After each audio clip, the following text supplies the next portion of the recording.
habeen wacan wanaagsan saaxiibayaal meel kasta oo aad joogtaan u diyaar garooba idaacadeena habeenimo inaad ka daawataan channelkeena YouTube-ka sirta wararka waa habeenimo talaada saaxiibayaal Arbacada soo gelaysa taariikhduna waxay ku beegantahay 16 Agoosto sanadka 2022 idaacadeena caawana qodobada aad ku daawan doontaan waxa qaybka golaha wasiirada Soomaaliya oo caawa yeelanaya shir degdeg ah oo xilalka laga qaadayo taliyaasha booliiska iyo taliyaasha ciidamada dhan qalabka sida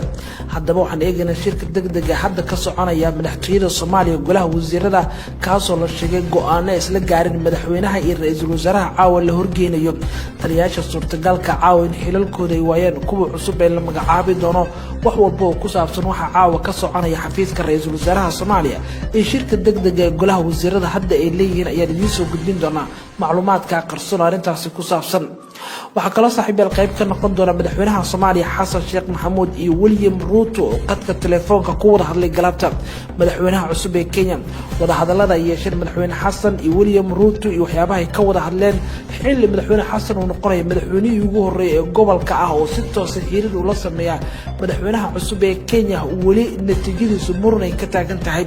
wada hadalada labadan shakhsi iyo waxyaabaha ay ka wada hadleen ayaan eegnaa hogaamiyihii mucaaradka ee Kenya Raila Odinga ayaa ku gacan saaray natiijada doorashada isagoo sheegay in toddobaadkan ay aadi doonaan maxkamadda sare oo aysan ku qancin natiijadii doorasho ee guddiga shalay ku dhawaaqeen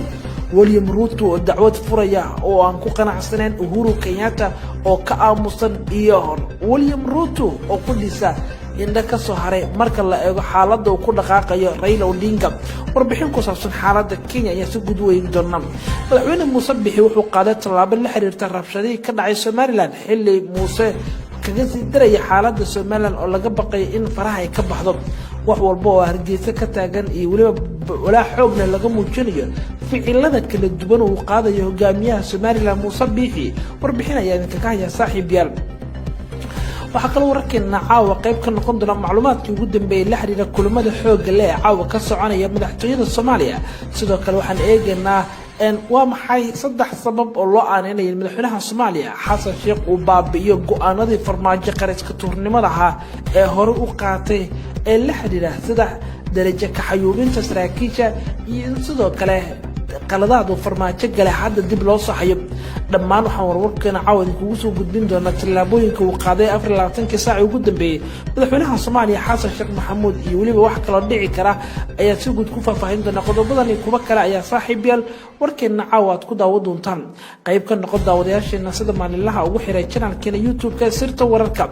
calaamada guduudan ee ku muuqata ayaa taabanaysa nagu soo biir waxa qayb ka noqonaysa daawadayaasheena sida maalinlaha ah warkeena u hela aan ku bilaabase warkeena caaw qaybta hoose ee commentiga ayaana aragtidiina aad ku daabici kartaan war walba oo halkan ku soo bandhigno qaybta hoose ee commentiga hagaag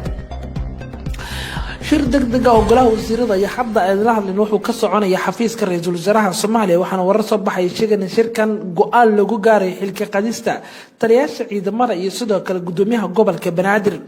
waxaana la sheegay inuu ka horeeyay shir u dhaxeeyay madaxweynaha iyo ra'iisul wasaaraha oo maanta hore dhacay kadibna lagu go'aamiyay xilka qadista saraakiisha iyo gudoomiyaha gobolka iyadoo loo marayo hanaan waafaqsan dastuurka oo ah in golaha wasiirada la shiriyo shirka golaha wasiiradu Khamiista dhici lahaa ayaa u muuqda in laga soo hormariyay san xogta ku helay warar hadda naga soo gaaraya channelkeena sirta wararka uu ka helay xarunta madaxtooyada ayaa sheegaya in ra'iisul wasaaraha Soomaaliya Xamse Cabdi Barre oo galabta hore fariin u diray dhammaan golaha wasiirada cusub kulankan oo mid aan caadi ahayn ayaa la sheegay in looga hadli doono xaaladaha soo kordhay oo siyaasadeed iyo tan amni ee dalka isla markaana uu jiro guux ku saabsan isbedel isku shaandheen taliyaasha ciidanka wararka weelaya channelkeena sirta wararka si hoose aan ku helnay xogo cusub ayaa sheegay in isbedel lagu sameyn doono taliyaasha ciidanka caawa waxaana kulanka golaha wasiirada caawa yeelan doona la sheegay in la horgeyn doono hogaanka taliyaasha ciidanka iyo gudoomiyaha gobolka Banaadir waxaana suurtagal ah in taliyaal cusub iyo gudoomiyaha gobolka Banaadir hal mar lama wada magacaabo oo ay soo wada baxaan dhammaantood ba go'aano golaha wasiirada ay ku soo baxaan taliyaasha ciidanka iyo gudoomiyaha gobolka waxaana macquula in xilka laga qaado taliyaha booliiska Soomaaliya General Cabdi Xasan Xijaar waxa kale xilka laga qaadi doonaa gudoomiyaha gobolka Banaadir ahna duqa Muqdisho Cumar Maxamed Maxamuud Cumar Finish sidoo kale waxa xilka laga qaadi doonaa taliyaha qaybta booliiska gobolka Banaadir gaashaale sare Farxan Qaroole iyo sidoo kale taliyaha militariga General Oduwa Yusuf Raage sidoo kale waxa xilka laga qaadi doonaa taliyaha ciidanka lugta ee Soomaaliya ninka ay qaraabada dhow yihiin Farmaajo General Biixi xogtan oo ilaa janaalkeena sirta wararka waxay intaas ku diray in dhammaan bataliyaashan xilalkooda ay weyn doonaan iyadoo hore madaxweynaha Soomaaliya ee ra'iisul wasaaruhu ay ka shireen go'aanan ay ku gaareen in dadka loo magacaabayo dad diyaarsan waxaana la sheegay in sababta loo soo hormariyay kulanka golaha wasiiradu Khamiista dhici lahaa hadda loo soo hormariyay ay tahay in madaxweynuhu rabo inuu kala tuuro dhammaan saraakiishan iyo gudoomiyaha gobolka oo inta ka harsan nidaamkii Farmaajo waxaana la sheegay madaxweynuhu rabo safar inuu ku tago dalkaasi qadar toddobaadkan gudihiisa haddaba yaa loo magacaabi doonaa sideese boosaskaasi loo kala heli doonaa wararkii uu helaya janaalkeena sirta wararka dabagal iyo baaris aan sameynay waxaan ogaanay in taliyaha booliiska ee Soomaaliya General Cabdi Xasan Xijaar xilka laga qaadi doono laguna bedeli doono General Saacid ninkan oo laba mar soo noqday taliyaha booliiska mar wuxuu la soo shaqeeyay Farmaajo mar wuxuu la soo shaqeeyay Xasan Sheekh markii saddexaad ayaa General Saacid loo magacaabi doona taliyaha booliiska waa nin ka soo jeeda deegaanada Puntland sidaan xogta ku helnay laba taliyaha ciidanka xoogga dalka Soomaaliya General Oduwa Yusuf Raage ayaa xilka laga qaadi doonaa waxaana xogtan helay sheegaysaa inay u badan tahay xildhibaan ka mid ah baarlamaanka oo lagu magacaabo xildhibaan Xaadoole oo qayb ka ah saraakiisha golaha badbaado qaran in hadda laga dhigi doono taliyaha militariga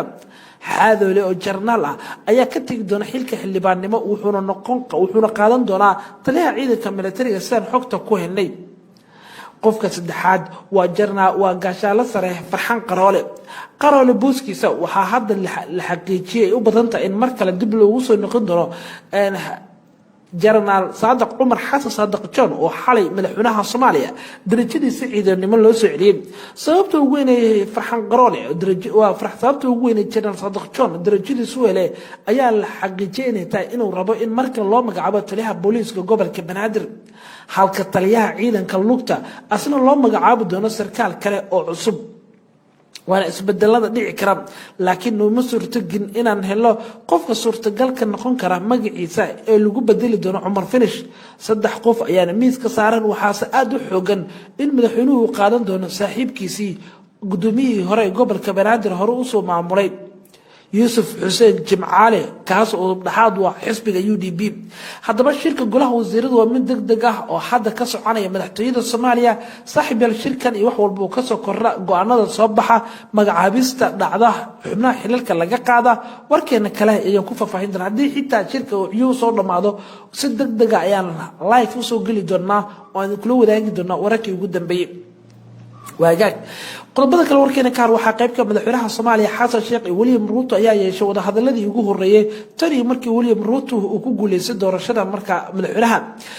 madaxweynihii ugu horeeyay ee Ruto oo xiriir toos ah ay wada yeesheen geeska Afrika ayuu noqday madaxweyne Xasan ay wada hadalo dhanka qadka telefoonka ay wada qaateen madaxweyne Xasan Sheekh ayaa ugu hambaliyay Ruto iyo waliba ku xigeenkiisa cusub guusha ay ka gaareen doorashadii dalkaas isagoo ku amaanay shacabka Kenya iyo xisbiga dalkaasi hay'adaha amniga iyo waliba madaxda kala tartamaysa in si nabadgelyo doorashooyinkooda u qabsoomay kadibna hadda ay tusaale u noqon karaan hanaanka dimuqraadiyadda ee dalalka gobolka iyo midda Afrika madaxweyne William Ruto ayaa dhankiisa kaga mahadceliyay madaxweyne Xasan Sheekh hambaliyada iyo bogaadinta guusha doorasho ee xisbigiisa wuxuuna tilmaamay in ixtiraam iyo qadarin ay u hayaan shacabka iyo waliba dawladda Kenya walaalahooda Soomaaliya labada madaxweyne ayaa isla qaatay adkeynta xiriirka soo jireenka ee ka dhaxaya labada shacab ee walaalaha ah iskaashiga labada dawladood ee dhinaca horumarinta xasiloonida mandiqada iyo waliba sidoo kale kobaca dhaqaalaha la dagaalanka argagixisada sida lagu xusay qoraal ay siidisay galabta madaxtooyada ugu dambeyn madaxweynaha Soomaaliya ayaa u rajayay madaxweynaha cusub ee dalkaas Kenya inuu ku guuleysto kamir dhalinta higsigiisa shacabka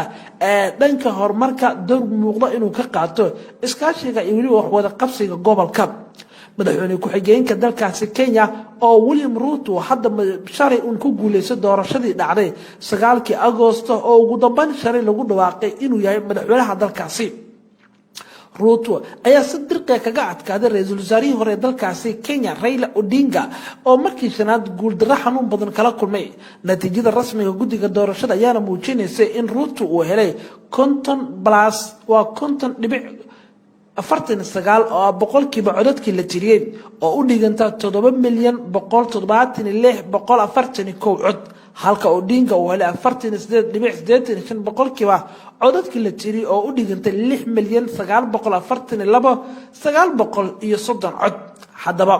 markan ka wada tagno guusha Ruto wada hadalada dhinaca kale Raila Odinga ayaa ku gacan saaray natiijadii doorasho wuxuuna sheegay inuusan aqbali doonin natiijadaasi doorasho taa beddelkeedna Raila Odinga wuxuu aadi doonaa maxkamad sida uu ku xusay khudbadiisii ama shirkiisa jiraa'id ee galabta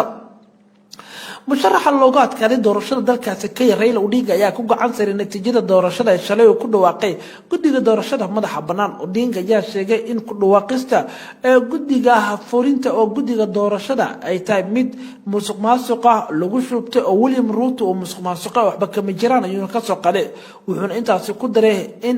uu hubin lagu sameyn doono oo ay guddigaasi ay wax musuqmaasuqeen soo darteedna dacwad uu hal toddobaad dacwad ay haystaan oo maxkamadda sare dalkaasi aadi doonaan wuxuu wacad ku maray inuu adeegsan doono wado kasta oo sharci ah oo ay ku kala bixi karaan asaga iyo waliba William Ruto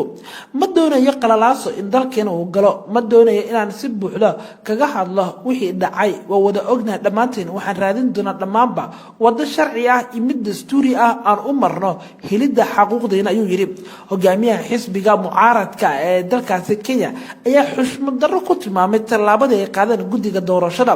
wuxuu ku dooday in gudoomiyaha doorashada uu qaatay go'aan kaligiisa oo xitaa xubnaha guddiga doorashada ay kala dhantaalmeen oo laba dhinac ay noqdeen uu la tashan Masar Odinga ayaa ugu baaqay taageerayaashiisa in hab nabadgelyo deganaansho ku jirto wax lagu raadiyo isla markaana isbahaysiga ay ka mir dhalin doonaan sharciga ay u mari doonaan natiijada lagu dhawaaqay hubinteeda oo check out in lagu sameeyo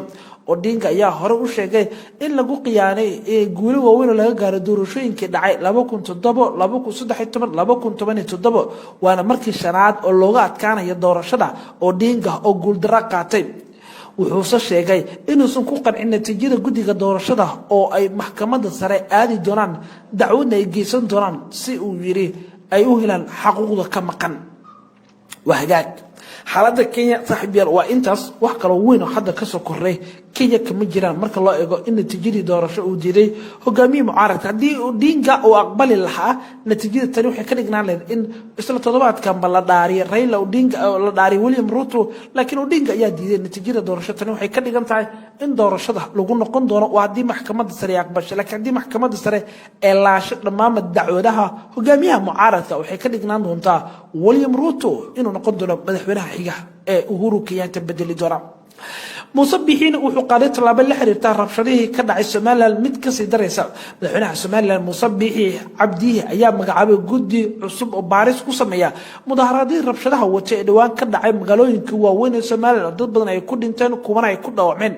guddigan oo ka kooban 5 xubnood oo kamid ah golaha wasiirada ayaa waxaa si buuxda loo xil saaray in baaris dhab ay ku sameeyaan cidda leh eedda mudaharaadka rabshadaha wata ee ka dhashay qasaaraha badan sida aadka loo socotaan dalka waxa ka dhacay mudaharaadyo rabshado wata oo sababay qasaaro nafeed mid maalba leh sida darteed waxaan idin magacaabi doonaa inaad guddigan ay u xil saari doona in baaris dhab ay ku sameeyaan dhibaatooyinkii dhinacyada badan geystay ee la xiriira qasaaraha ka dhashay mudaharaadyadii dhacay 12 Agosto ayuu yiri Muuse Biixi guddigan waxa gudoomiye u ah wasiirka arrimaha gudaha Soomaaliland Maxamed Kahan waana ninkii mucaaradka ay diidanayeen waxaana xubno ka ah wasiirka ganacsiga dalxiiska xanaanada xoolaha iyo ka warfaafinta iyo isgaarsiinta iyo tiknoolajiyada iyo xubno ka ah guddigan baarista sameynaya wixii dhacay Agosto sagaalkeedii qoraal ka soo baxay xafiiska madaxweynaha Soomaaliland Muuse Biixi ayaa waxa kale lagu sheegay in guddigan ay sii wadi doonaan la socodka xaaladaha iyo inay ka hortagaan barnaamijyo kale inaysan ka dhicin qoraalka ka soo baxay xafiiska madaxweyne Muuse Biixi waxa sidoo kale lagu adkeeyay in la mamnuucay banaanbaxyo kale waxaana xusud mudan in madaxweyne Muuse Biixi hore eeda qasaaraha mucaaradka dusha ugu tuuray wixii ka dhacay Somaliland mudaharaadyada ah oo mucaaradka u leexiyay si kastaba xukuumadda iyo mucaaradka Somaliland ayaa wali isku guudinaya oo dhinaca kale ay wadaan ayagoo qaadanaya qodobo kamid ah dastuurka inay xaq u leeyihiin inay qabsadaan banaanbax aragtiduna ay soo bandhigaan mucaaradka ayaa toddobaadkan waa maanta ayuu soo saaray gudoomiyaha xisbiga mucaaradka ee wadani Cabdiraxmaan Cirro uu ku dhawaaqay in maalinta bariya caas qaran u sameyn doonaan dadkii ku dhintay mudaharaadyadii dhacay jimcihii waa sabtidii aan ka soo gudubnay sidoo kale Cirro ayaana ku baaqay inay qaban doonaan mudaharaadyo kale waaweyn oo xukuumadda lagu soo horjeedo maadaama doorashadii ay diideen waqtigeedii in lagu qabto warbixinadan ayaan kusoo koobaynaa qodobadan ayaa ugu weyn warkeena caawa qodobadan wixii kale kusoo kordhaa idaacadeena subax bari ayaa naga xasuusanah nabadgelyo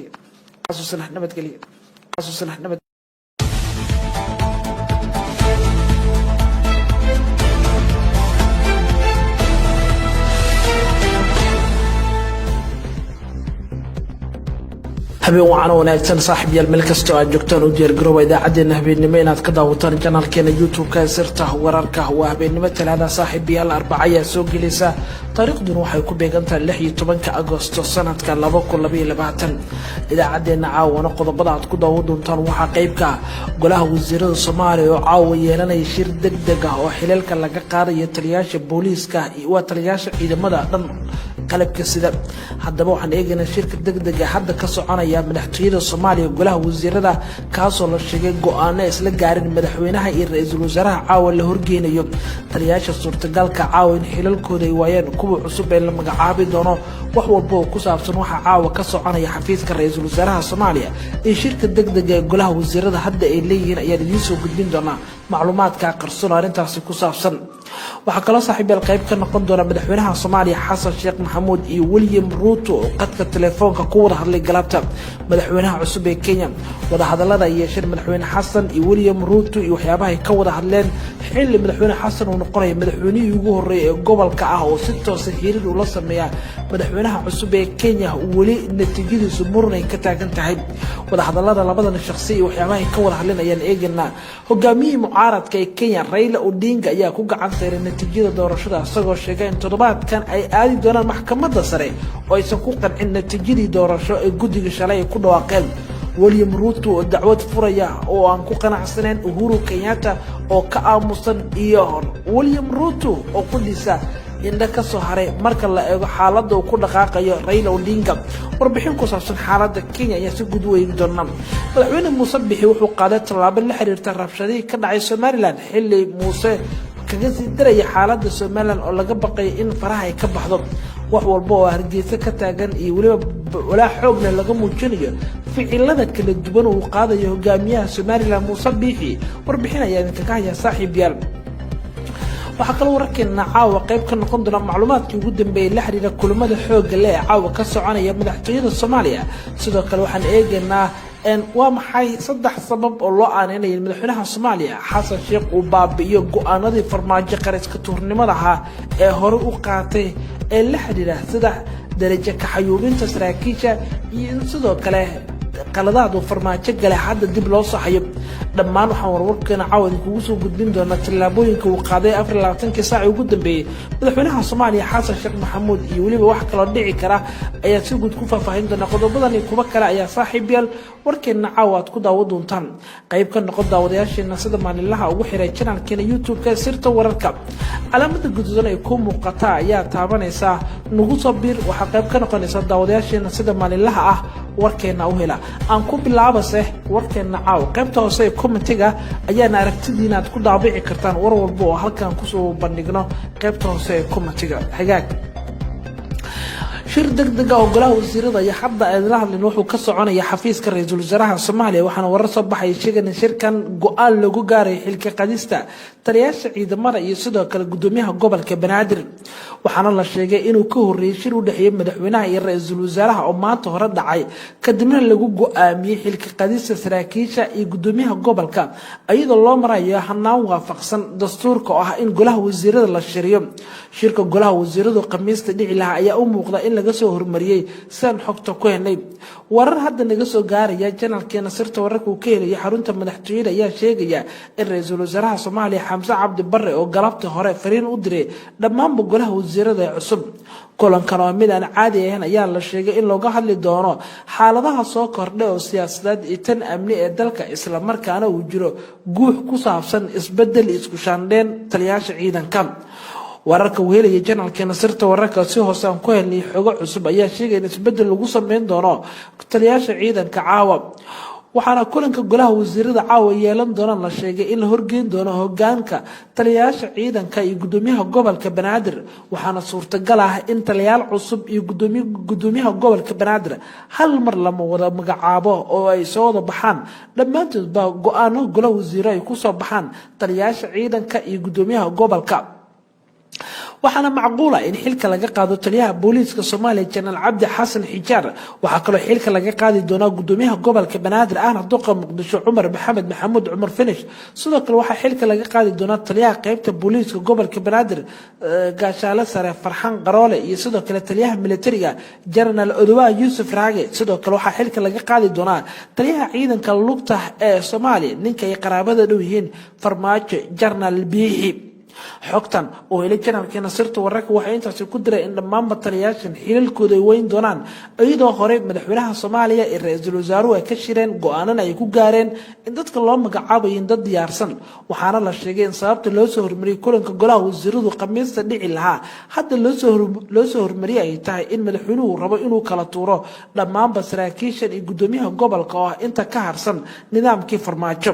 waxaana la sheegay madaxweynuhu rabo safar inuu ku tago dalkaasi qadar toddobaadkan gudihiisa haddaba yaa loo magacaabi doonaa sideese boosaskaasi loo kala heli doonaa wararka uu helaya janalkeena sirta wararka dabagal iyo baaris aan sameynay waxaan ogaanay in taliyaha booliiska ee Soomaaliya General Cabdi Xasan Xijaar xilka laga qaadi doono laguna bedeli doono General Saacid ninkan oo laba mar soo noqday taliyaha booliiska mar wuxuu la soo shaqeeyay Farmaajo mar wuxuu la soo shaqeeyay Xasan Sheekh markii saddexaad ayaa General Saacid loo magacaabi doona taliyaha booliiska waa nin ka soo jeeda deegaanada Puntland sidaan xogta ku helay laba taliyaha ciidanka xoogga dalka Soomaaliya General Odowa Yusuf Raage ayaa xilka laga qaadi doonaa waxaana xogtan helay sheegaysaa inay u badan tahay xildhibaan ka mid ah baarlamaanka oo lagu magacaabo xildhibaan Xaadoole oo qayb ka ah saraakiisha golaha badbaado qaran in hadda laga dhigi doono taliyaha militariga Xaadoole oo jarnaal ah ayaa ka tagi doona xilka xildhibaannimo wuxuuna qaadan doonaa taliyaha ciidanka militariga sidaan xogta ku helnay qofka saddexaad waa gaashaale sare Farxan Qaroole booskiisa waxa hadda la xaqiijiyay u badan tahay in mar kale dib loogu soo noqon doono General Saadiq Umar Xasan Saadiq John oo xalay madaxweynaha Soomaaliya darajadiisa ciidanimo loo soo celiyay sababta ugu weyn ee Farxan Qaroole sababta ugu weyn ee General Saadiq John darajadiisa weelay ayaa la xaqiijiyay inuu rabo in marka loo magacaabo taliyaha booliiska gobolka Banaadir halka taliyaha ciidanka lugta asna loo magacaabo doono sarkaal kale oo cusub waana isbedelada dhici kara laakiin uma suurtagin inaan helo qofka suurtagalka noqon kara magaciisa ee lagu bedeli doono Cumar Finish saddex qof ayaana miiska saaran waxaase aad u xoogan in madaxweynuhu qaadan doono saaxiibkiisii gudoomiyihii hore gobolka Banaadir hore u soo maamulay Yusuf Xuseen Jimcaale kaas oo dhaxaad waa xisbiga UDP haddaba shirka golaha wasiiradu waa mid degdeg ah oo hadda ka soconaya madaxtooyada Soomaaliya saaxiibal shirkan iyo wax walba oo ka soo kordha go'aanada soo baxa magacaabista dhacda xubnaha xilalka laga qaada warkeena kale ayaan ku faahfaahin doonaa haddii xitaa shirka uu soo dhamaado si degdeg ah ayaan live u soo geli doonaa oo aan kula wadaagi doonaa wararkii ugu dambeeyay waagaag qodobada kale warkeena kaar waxa qaybka madaxweynaha Soomaaliya Xasan Sheekh iyo William Ruto ayaa yeeshay wada hadaladii ugu horeeyay tani markii William Ruto uu ku guuleystay doorashada marka madaxweynihii ugu horeeyay ee Ruto oo xiriir toos ah ay wada yeesheen geeska Afrika ayuu noqday madaxweyne Xasan ay wada hadalo dhanka qadka telefoonka ay wada qaateen madaxweyne Xasan Sheekh ayaa ugu hambaliyay Ruto iyo waliba ku xigeenkiisa cusub guusha ay ka gaareen doorashadii dalkaas isagoo ku amaanay shacabka Kenya iyo xisbiga dalkaasi hay'adaha amniga iyo waliba madaxda kala tartamaysa in si nabadgelyo doorashooyinkooda u qabsoomay kadibna hadda ay tusaale u noqon karaan hanaanka dimuqraadiyadda dalalka gobolka iyo midda Afrika madaxweyne William Ruto ayaa dhankiisa kaga mahad celiyay madaxweyne Xasan Sheekh hambaliyada iyo bogaadinta guusha doorasho ee xisbigiisa wuxuuna tilmaamay in ixtiraam iyo qadarin ay u hayaan shacabka iyo waliba dawladda Kenya walaalahooda Soomaaliya labada madaxweyne ayaa isla qaatay adkeynta xiriirka soo jireenka ee ka dhaxaya labada shacab ee walaalaha ah iskaashiga labada dawladood ee dhinaca horumarinta xasiloonida mandiqada iyo waliba sidoo kale kobaca dhaqaalaha la dagaalanka argagixisada sida lagu xusay qoraal ay siidisay galabta madaxtooyada ugu dambeyn madaxweynaha Soomaaliya ayaa u rajayay madaxweynaha cusub ee dalkaas Kenya inuu ku guuleysto kamir dhalinta hiigsigiisa shacabka ee dhanka horumarka door muuqda inuu ka qaato iskaashiga iyo waliba wax wada qabsiga gobolka madaxweyne ku-xigeenka dalkaasi Kenya oo William Ruto hadda shalay uu ku guuleystay doorashadii dhacday 9 Agoosto oo ugu dambeyn shalay lagu dhawaaqay inuu yahay madaxweynaha dalkaasi Ruto ayaa si dirqi kaga adkaaday ra'iisul wasaarihii hore dalkaasi Kenya Raila Odinga oo markii shanaad guul darro xanuun badan kala kulmay natiijada rasmiga guddiga doorashada ayaana muujinaysay in Ruto uu helay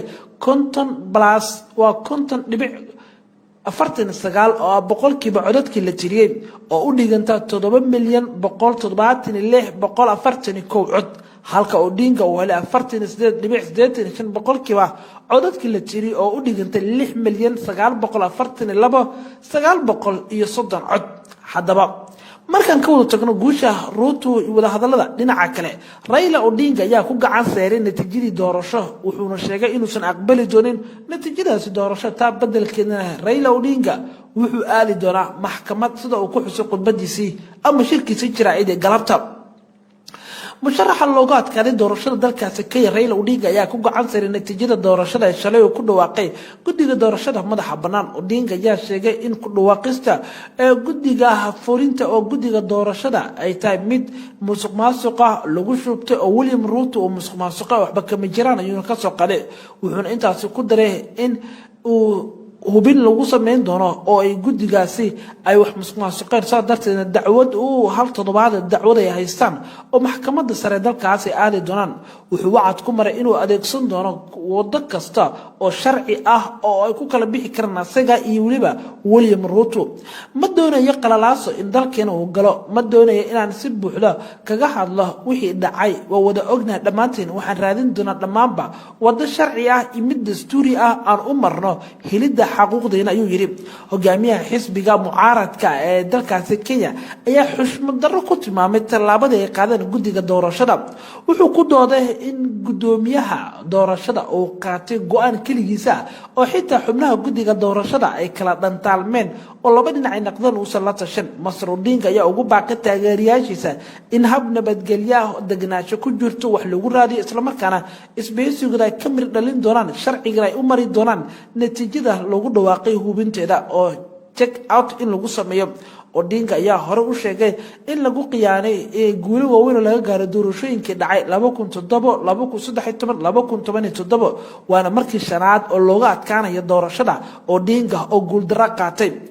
wuxuu sheegay inuusan ku qancin natiijada guddiga doorashada oo ay maxkamadda sare aadi doonaan dacwad ay geysan doonaan si uu yiri ay u helaan xaquuqda ka maqan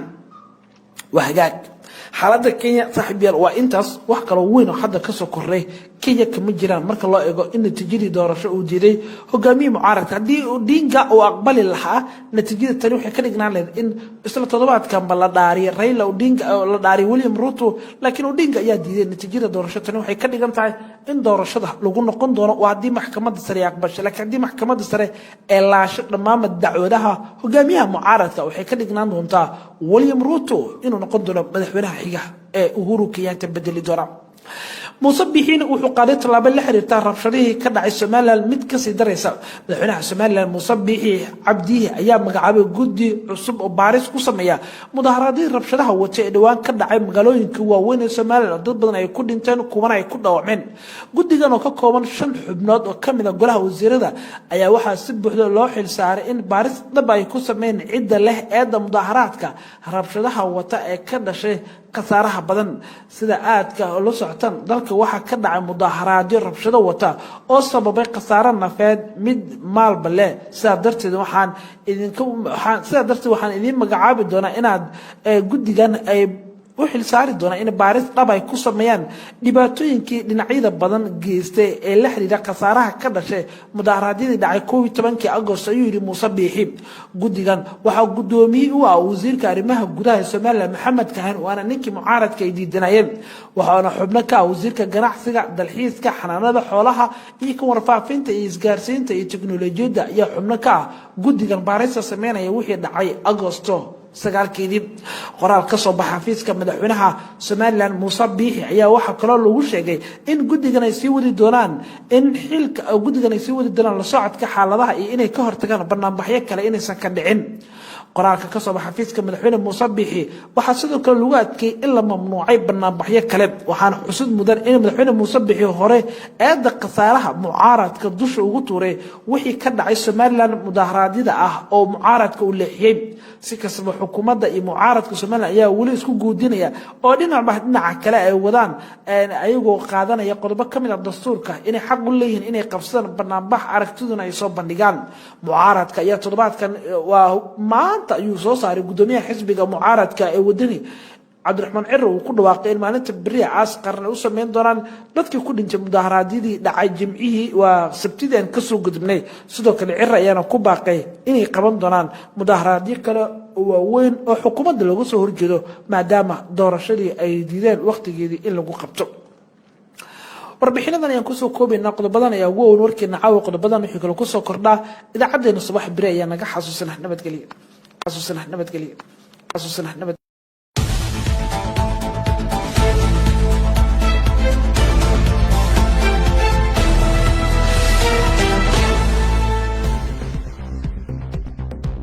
habeen wacan wanaagsan saaxiibayaal meel kasta oo aad joogtaan u diyaar garooba idaacadeena habeenimo inaad ka daawataan channelkeena YouTube-ka sirta wararka waa habeenimo talaada saaxiibayaal Arbacada soo gelaysa taariikhduna waxay ku beegantahay 16 Agosto sanadka 2022 idaacadeena caawana qodobada aad ku daawan doontaan waxa qaybka golaha wasiirada Soomaaliya oo caawa yeelanaya shir degdeg ah oo xilalka laga qaadayo taliyaasha booliiska iyo taliyaasha ciidamada dhan qalabka sida